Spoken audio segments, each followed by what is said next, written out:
कोल्हापुरातील राजेंद्रनगर इथल्या कुमार गायकवाड यांच्या खुनातील संशयित रवी कांबळे यांच्यावर तलवार आणि एडक्यानं हल्ला करण्यात आला।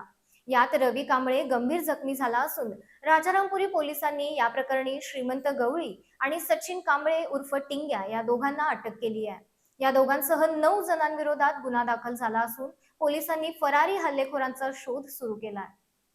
कोल्हापुरातील राजेंद्रनगर इथला गुंड कुमार गायकवाड याचा वर्चस्ववादातून नोव्हेंबर 2022 मध्ये टेमलाई उड्डाण पुलाजवळ पाठलाग करून खून करण्यात आला होता। या प्रकरणी अमर माने, रवी कांबळे, आकाश घस्ते, यश पोद्दार आणि आदर्श शेंडेकर या गुन्हेगारांना पोलिसांनी अटक केली होती। मात्र हे संशयित सध्या जामिनावर बाहेर आले आहेत।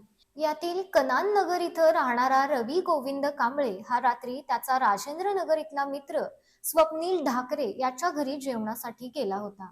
हे दोघे जेवत असताना या ठिकाणी कुमार गायकवाड याचा मामा त्र्यंबक गवळी आणि श्रीमंत गवळी यांच्यासह आलेल्या तरुणांनी रवी कांबळे याच्यावर तलवारीनं आणि एडक्यानं हल्ला चढवला। यामध्ये रवी कांबळे गंभीर जखमी झाला। या प्रकरणी राजारामपुरी पोलिसांनी श्रीमंत गवळी आणि सचिन कांबळे उर्फ टिंग्या या दोघांना अटक केली आहे।